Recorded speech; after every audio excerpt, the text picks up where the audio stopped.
और चलिए तेज रफ्तार के साथ देखते हैं उत्तर प्रदेश और उत्तराखंड की हर छोटी बड़ी खबर। मॉनसून सत्र से पहले सीएम योगी ने 16 अगस्त को बुलाई सर्वदलीय बैठक। शांतिपूर्ण सदन के लिए सभी दलों से करेंगे बात। 17 से 24 अगस्त तक चलेगा यूपी विधानमंडल का मॉनसून सत्र।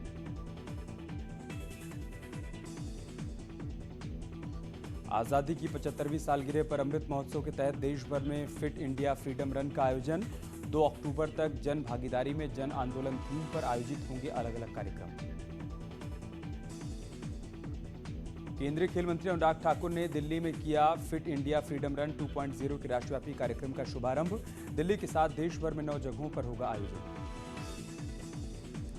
फिट इंडिया फ्रीडम रन 2.0 का शुभारंभ करने के बाद खेल मंत्री अनुराग ठाकुर भी दौड़े। कहा, फिट इंडिया मूवमेंट से देश में फिटनेस को लेकर लोगों में उत्साह। सीएम योगी आदित्यनाथ आज गाजीपुर और बलिया में बाढ़ग्रस्त इलाकों का लेंगे जायजा। बाढ़ पीड़ितों से मुलाकात करने के बाद राहत सामग्री का करेंगे वितरण। वाराणसी में कल नाव से बाढ़ का जायजा लेने के बाद सीएम ने प्रभावितों को बांटी राहत सामग्री। आज पार्टी के पदाधिकारियों के साथ करेंगे चर्चा। वाराणसी में कल सीएम योगी ने हॉकी खिलाड़ी ललित उपाध्याय से मुलाकात कर उन्हें सम्मानित किया। पुरुष हॉकी टीम ने जीता है bronze medal. Deputy CM Keshav Prasad Maurya का आज कौशांबी दौरा। बाढ़ग्रस्त क्षेत्रों का करेंगे हवाई सर्वेक्षण। सिराथू में ऑक्सीजन प्लांट का करेंगे उद्घाटन। प्रयागराज के बदरा सुनौटी गांव का बाढ़ के चलते शहर से टूटा संपर्क। आवागमन के लिए ग्रामीणों के पास नाव की एकमात्र सहारा। जिले के कई इलाकों में बाढ़ का प्रकोप। मिर्जापुर में गंगा नदी में दिखा तैरता आशियाना। खतरे के निशान से ऊपर बह रही है गंगा।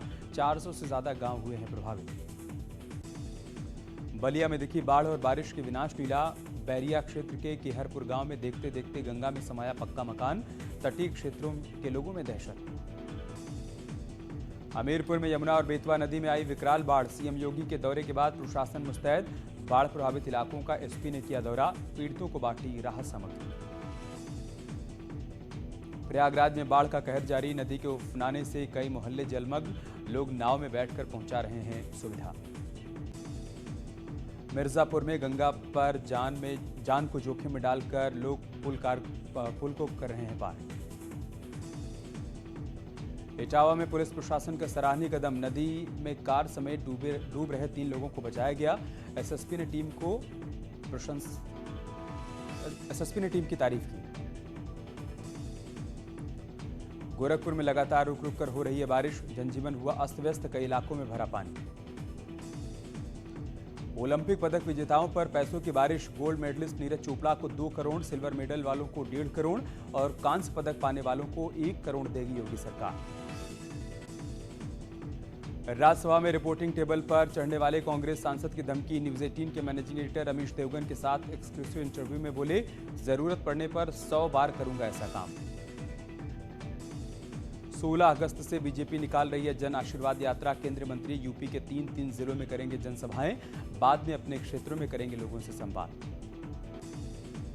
यूपी की तर्ज पर उत्तराखंड में जनसंख्या नीति लागू करने की तैयारी में सरकार। हरीश रावत ने कहा, चुनाव से पहले सांप्रदायिक रंग देने की कोशिश।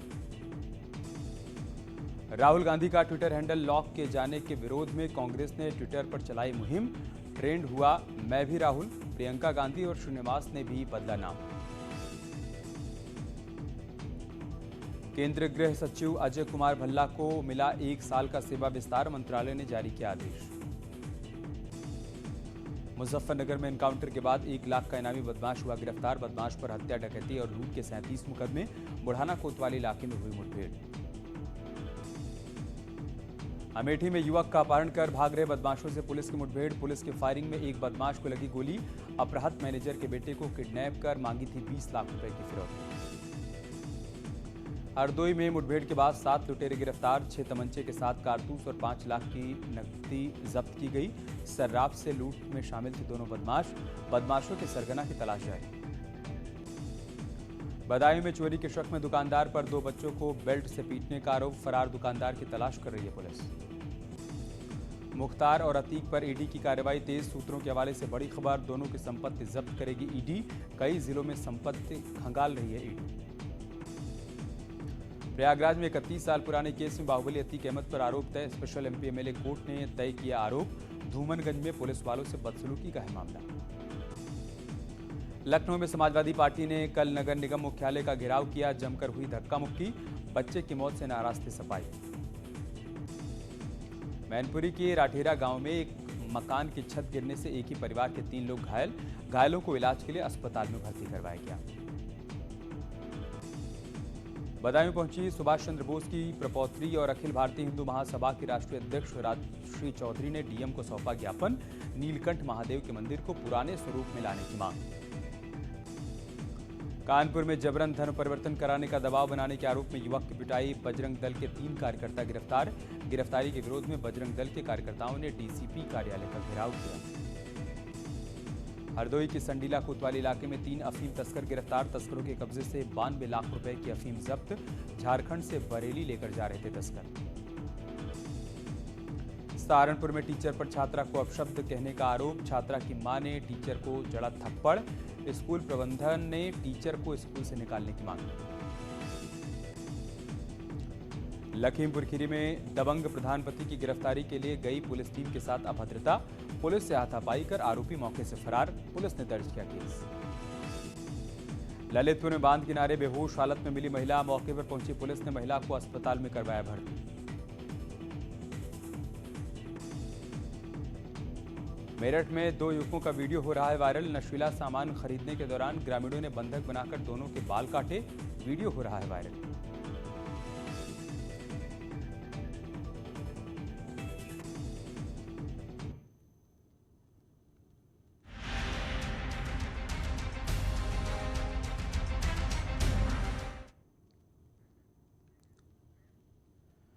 और अब बात करते हैं बाढ़ के प्रहार की। यूपी के कई जिलों में बाढ़ से हाहाकार मचा हुआ है, सैकड़ों गांव बाढ़ की चपेट में हैं, फसलें जलमग्न हो गई हैं, जिंदगी पलायन को मजबूर है, तो सड़कें समंदर में तब्दील हो चुकी हैं। इस बीच सरकार भी बाढ़ग्रस्त इलाकों में राहत सामग्री पहुंचाने में जुटी हुई है। बाढ़ की विभीषिका की 6 तस्वीरें हम आपको दिखा रहे हैं। वाराणसी, प्रयागराज, हमीरपुर, गाजीपुर, बलिया और मिर्ज़ापुर से तस्वीरें सामने आई हैं, जहां पर बाढ़ के चलते लोगों के सामने परेशानी खड़ी हो गई है। हालांकि सरकार की तरफ से तमाम इंतजाम किए जा रहे हैं, लोगों तक राहत सामग्री भी पहुंचाई जा रही है और जो लोग बाढ़ के चलते फंसे हुए हैं उनका रेस्क्यू भी किया जा रहा है, उनको सुरक्षित स्थानों तक पहुँचाया जा रहा है। एक तरफ बाढ़ से हाहाकार मचा हुआ है तो वहीं सीएम योगी भी ग्राउंड जीरो पर उतरे हुए हैं। सीएम योगी लगातार बाढ़ प्रभावित इलाकों का दौरा कर रहे हैं। आज सीएम योगी गाजीपुर और बलिया के दौरे पर रहेंगे। गाजीपुर में बाढ़ग्रस्त इलाकों का दौरा करेंगे, थोड़ी देर में वो पहुंच जाएंगे, बाढ़ पीड़ितों से मुलाकात भी करेंगे और राहत सामग्री का वितरण भी करेंगे।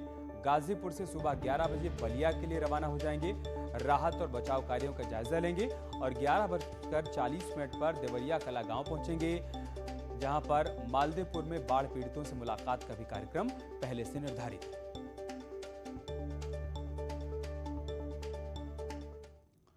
मुख्यमंत्री योगी लगातार एक्शन में हैं। सीएम ने गुरुवार को वाराणसी में बाढ़ की स्थिति को समझा और सीएम ने खुद एनडीआरएफ की बोट पर सवार होकर वरुणा और गंगा नदी के कहर को देखा। सीएम ने पूरी स्थिति का आकलन किया, उसके बाद राहत शिविर में जाकर लोगों से बातचीत की, उनको राहत सामग्री बांटी। सीएम ने लोगों को हर संभव मदद का भरोसा दिया।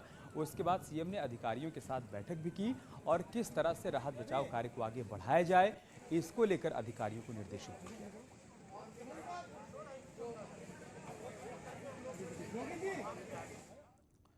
तो यूपी के कई जिले बाढ़ की चपेट में हैं। ऐसे में बाढ़ से निपटने के लिए सरकार ने तैयारी कर ली है। लखनऊ में बाढ़ पीड़ितों के लिए कंट्रोल रूम बनाया गया है, जहां से बाढ़ पीड़ितों की मदद की जा रही है।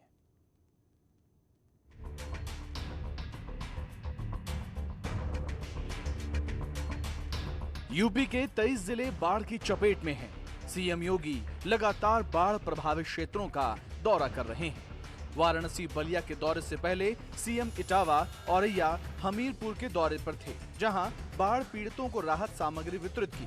इसके अलावा सीएम योगी के निर्देश पर राजधानी लखनऊ में बाढ़ कंट्रोल रूम बनाया गया है, जहां 24 घंटे बाढ़ प्रभावित क्षेत्रों पर नजर रखी जा रही है। वहां पर एनडीआरएफ की टीमें लगी हैं और रिलीफ कैंप्स खोले गए हैं। 4000 लोग बनारस में रिलीफ कैंप्स में हैं और उतने ही लगभग प्रयागराज में हैं और बड़ी संख्या में नावें लगाई गई हैं और फूड पैकेट्स बांटे जा रहे हैं, कम्युनिटी किचन खोले गए हैं। योगी सरकार ने बाढ़ पीड़ितों की मदद के लिए राज्य में 53 एनडीआरएफ की टीमें और 19 बटालियन पीएसी की तैनाती की है। साथ ही लोकल एडमिनिस्ट्रेशन भी पूरी तरह से बाढ़ क्षेत्र में लगी है। राहत आयुक्त का कहना है कि यमुना में जलस्तर कम हो रहा है। उम्मीद है अगले 24 घंटे में गंगा के जलस्तर में कमी आए। अभी एक थोड़ी सी राहत की बात ये हो रही है कि यमुना में पानी घट रहा है, तो हमें आशा है कि अगले कुछ घंटों में या अगले कल तक गंगा में भी पानी घटेगा। बहरहाल बाढ़ से निपटने के लिए सरकार की कोशिश जारी है। वहीं यूपी के लोग बाढ़ बारिश के डबल अटैक से जूझ रहे हैं। तो मुख्यमंत्री खुद ग्राउंड जीरो पर जा रहे हैं, लिहाजा सरकार और राहत विभाग की तैयारी पूरी है कि ज्यादा से ज्यादा लोगों को समय से राहत मिल पाए, समय से उनको बोट मिल पाए, उनको खाने पीने के सामान मिल पाए। तो ये पूरी तैयारी उत्तर प्रदेश सरकार की है। साथ अजीत सिंह, न्यूज 18 लखनऊ। उधर हमीरपुर में यमुना और बेतवा नदी में आई विकराल बाढ़ से प्रभावित गांव में प्रशासन लोगों की मदद में जुटा हुआ है। सीएम योगी ने हमीरपुर के सर्वेक्षण के बाद पुलिस प्रशासन को बाढ़ प्रभावित क्षेत्रों में पहुंचकर लोगों की मदद करने के लिए निर्देशित किया था, जिसके बाद मोटर बोट में सवार होकर एसपी बाढ़ प्रभावित सेरडा गांव पहुंचे, जहां उन्होंने बाढ़ पीड़ितों को जरूरी सामानों के साथ साथ राशन और खाद्यान्न उपलब्ध करवाया। हमीरपुर जनपद यमुना और बेतवा के बीच में स्थित है और दोनों ही खतरे के निशान से ऊपर आ गई थी, जिसके कारण आसपास के 27 गांव जलमग्न हो गए थे। यद्यपि आज के डेट में पानी नीचे आ गया है और धीरे धीरे सब पानी निकल रहा है। इस बीच बहुत सारे ऐसे लोग थे, हजारों लोग ऐसे थे जो बेघर हो गए। उनको शिविर में पहुंचाया गया, ऐसे लोगों को ऊंचे स्थान पर पहुंचाया गया। साथ ही जिनको चिकित्सकीय सुविधा की आवश्यकता थी उनको चिकित्सकीय सुविधा उपलब्ध कराई गई। बहुत सारे लोगों को खाने की समस्या थी, उनको फूड पैकेट्स उपलब्ध कराया गया। अच्छी बात यह रही कि इस संबंध में स्वयंसेवी संस्थाओं द्वारा भी बढ़ चढ़ करके सहयोग किया गया। उनके द्वारा हमको जो फूड पैकेट्स दिए गए वो जन जन तक पहुँचाया गया। उधर संगम नगरी प्रयागराज में बाढ़ इन दिनों लोगों के लिए मुसीबत का सबब बनी हुई है। निचले इलाकों में बाढ़ का पानी लोगों के घरों में घुस चुका है।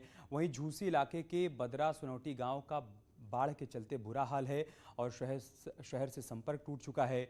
बदरा सुनौटी गांव में आई बाढ़ से किसानों के खेतों में खड़ी फसल डूब चुकी है और गांव का संपर्क शहर से कट गया है। आने जाने के लिए ग्रामीणों के लिए अब नाव ही एकमात्र सहारा है। नाव चलाने वाले भी लापरवाही बरत रहे हैं। एक नाव में 50 से ज़्यादा लोगों को सवार कर पार करवा रहे हैं और साथ ही साथ बाइक और साइकिल भी नाव पर लाद रखी है। लोगों के पास न लाइफ सपोर्ट जैकेट है और न ही सीमित संख्या में लोगों को नाव पर बिठाया जा रहा है, जिसके चलते कभी भी कोई बड़ा हादसा हो सकता है। से पार होते हैं, एक एक घंटा लाइन लगाना पड़ता है। जहाँ काम है वहाँ 1.5 घंटा 2 घंटे में पहुँचते हैं। आना जाना हमेशा का काम है, शाम सुबह, और यहाँ कभी कोई व्यवस्था नहीं होती।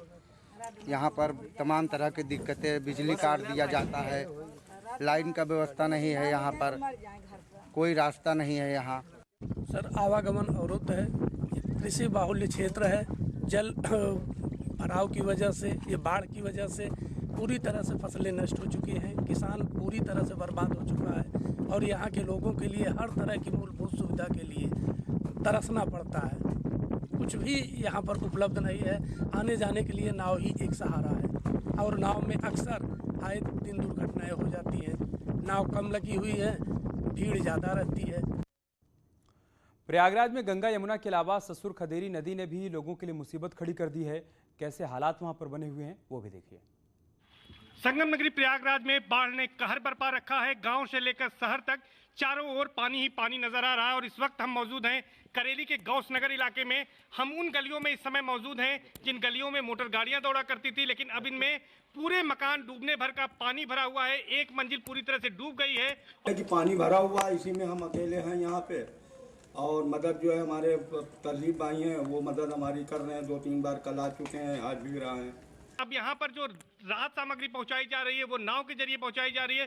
कुछ जो समाज सेवी लोग हैं वो लोगों की मदद कर रहे हैं, अपने स्तर से पानी पहुँचा रहे हैं, भोजन पहुँचा रहे हैं। यहाँ पर कई दिनों से लाइट कटी हुई है और लोग अपने घरों में कैद हैं। घरों से सिर्फ वो इसलिए नहीं जाना चाहते क्योंकि वहाँ पर चोरी होने का उनको डर रहता है। तो इस तरह से हैं और हमारे साथ मोइन हबीबी साहब हैं जो कि खुद मदद कर रहे हैं, समाज सेवी भी हैं। उनसे बातचीत करेंगे किस तरह लोगों की परेशानियाँ हैं। आप लोग यहाँ पर मदद करने के लिए निकले हैं। देखिए, परेशानियों की गिनती की जाएगी तो बहुत सारी परेशानियां हैं। आज सबसे बड़ी परेशानी ये है कि जलस्तर बढ़ने से गंगा और जमुना का ये इस कॉलोनी के अंदर आप देख रहे हैं लगभग 8 से 10 फीट जो है पानी आ चुका है, जिसमें परिवार फंसा हुआ है। सबसे बड़ी समस्या जो है पीने के पानी की समस्या है। देखिए, आज करीब 8-10 दिन हो रहा है बाढ़ आने के लिए, और ये 4-5 रोज से लगातार पानी बढ़ता जा रहा है, पानी घटने का नाम नहीं ले रहा है। यहाँ लोग बहुत बुरी तरह से परेशान हैं और अपने घर से निकल नहीं पा रहे हैं। निकलने की ये वजह है कि उनको डर है कि हम यहाँ से हटेंगे तो इस परेशानी में भी कुछ लोग अपना अवसर बना लेते हैं, जो चोरी करने के फिराक में लगे रहते हैं, लूट लपाट करने के फिराक में लगे रहते हैं। आप देख सकते हैं कि इस तरफ भी लोग आ रहे हैं, लोगों को रेस्क्यू किया जा रहा है, पहुंचाया जा रहा है। जो लोग जहां फंसे हुए हैं उनको निकालने की कोशिश की जा रही है। तमाम जो परेशानियां हैं इस इलाके में वो हम आपको दिखा रहे हैं, और जलस्तर लगातार अभी भी बढ़ रहा है। गंगा और यमुना दोनों नदियां उफान पर हैं, लेकिन करेली इलाके में जो ससुर खदेरी नदी है उसका पानी आता है, तो यहाँ पर अभी भी विकराल स्थिति बनी हुई है। प्रशासन की इस पर नज़र है। इसके साथ ही साथ यहाँ पर नावें मुहैया कराई गई हैं, जिन नावों के जरिए लोगों को मदद पहुँचाई जा रही है।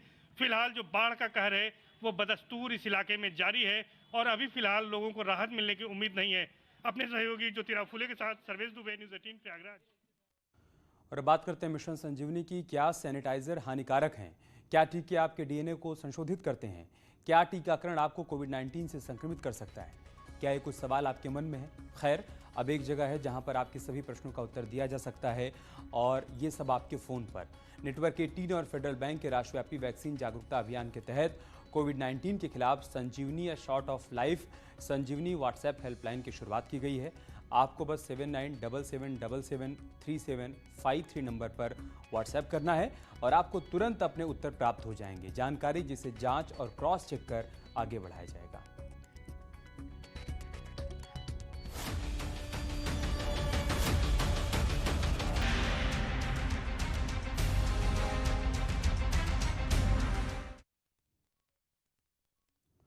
और अब खबर बलिया से, जहां पर बाढ़ की विनाश लीला देखने को मिली है। यहां पर देखते देखते एक मकान गंगा में समा गया। गंगा किनारे बना घर बाढ़ में समा गया। बैरिया इलाके के केहरपुर गांव की तस्वीरें इस वक्त आप देख पा रहे हैं। आप देखिए कैसे देखते देखते पूरा का पूरा मकान गंगा के पानी में समा गया। तो यहाँ पर बाढ़ की विनाश लीला देखने को मिल रही है। तमाम इलाके पूरी तरीके से जलमग्न हैं, और इन सब के बीच नदी के किनारे बना ये मकान कटान के चलते पानी में समा गया।